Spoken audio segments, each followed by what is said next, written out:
Hey guys, welcome to our channel Master Your Life. My name is Janani Anand. I hope you liked my last video on the introduction to yoga. So now let's dive deep into the Yoga Sutras of Patanjali. So originally, there were 1,800 distinct types of yoga established in India over generations. Patanjali saw it was too complex and diversified for anyone to grasp, and hence he synthesized, organized, and assimilated them into 200 Yoga Sutras around 3,200 years ago. And between 500 BC and 400 AD in the medieval era, and named it the Yoga Sutras of Patanjali. These 200 sutras are divided into 8 limbs or stages, and hence is named Ashtanga Yoga. Patanjali, though it was obscured for nearly 700 years between the 12th and 19th century, it gained its prominence in the late 19th century. Yoga tradition holds the Yoga Sutra of Patanjali to be one of the foundational texts in the classical yoga philosophy. He also became the father of modern yoga. Sutras mean thread in Sanskrit. It also means a genre of verses or texts which were written in leaves or pressed in bamboo slates, which were then bound together with thread. It's not the philosophy to be interpreted and didn't give any practices. These are scientific documents and only talked about what's in the system. He didn't invent nor discover anything new, but he understood humanity inside and out as a total mechanism of the body, mind, and consciousness. He captured everything in absolute detail, and there's nothing for us to say anything new about life.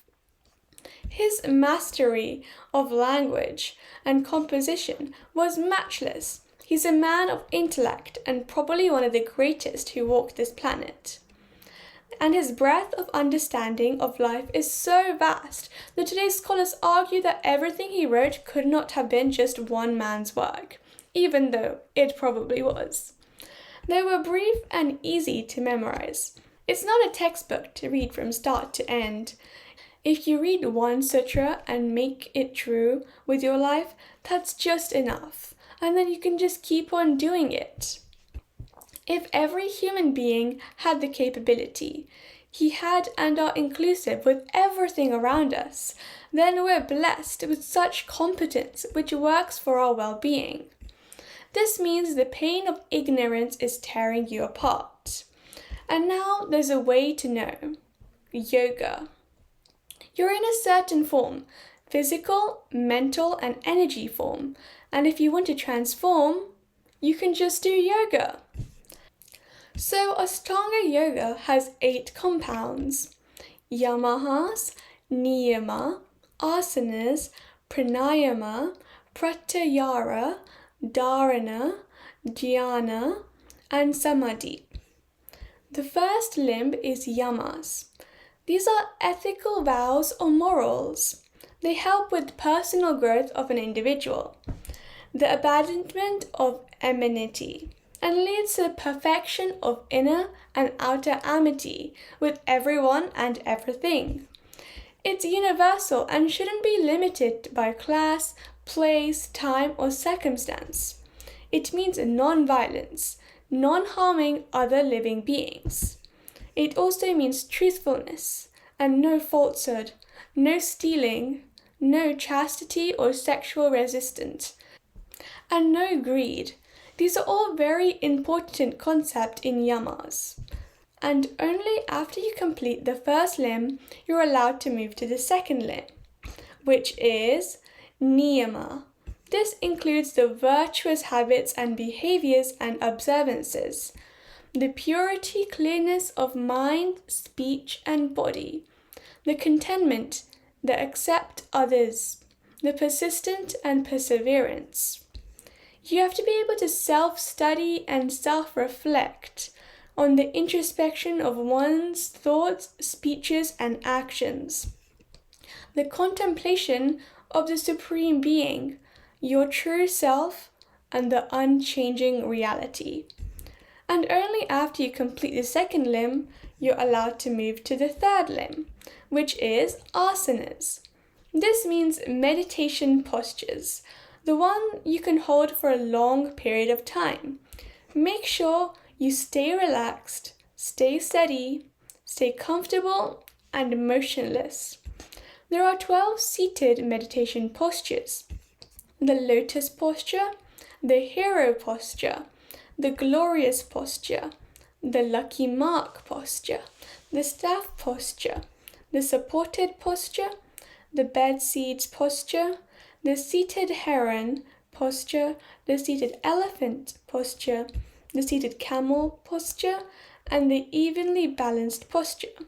You can also do any motionless posture which pleases you and which is accordance with one's pleasure, long as you feel comfortable and can sit in that position for a long period of time. And only after you complete the third limb, you're allowed to move to the fourth limb, which is pranayama, which means the practice of consciously regulating your breath, and is performed after you've formed your desire posture. And this can be done in several ways: inhaling, then suspending the exhalation for a period of time, exhaling, then suspending the inhalation for a period of time, slowing the exhalation and inhalation, and consciously changing the length of the breath. Only then have you complete the fourth limb. You're allowed to move to the fifth limb, which is pratyahara. Pratyahara marks the transitional of yoga experience from the first four limbs, which perfect your external forms, to the last three limbs, which perfect your inner state. So from the outside to the inside, from the outer sphere of the body to the inner sphere of your spirit. It means not taking any input or any information from your sense organs. It's a process of retracting the sensory experience from external objects.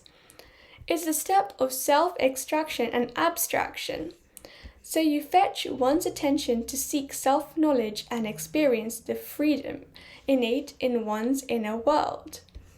And only after you complete the fifth limb, you're allowed to move to the sixth limb, which is dharana.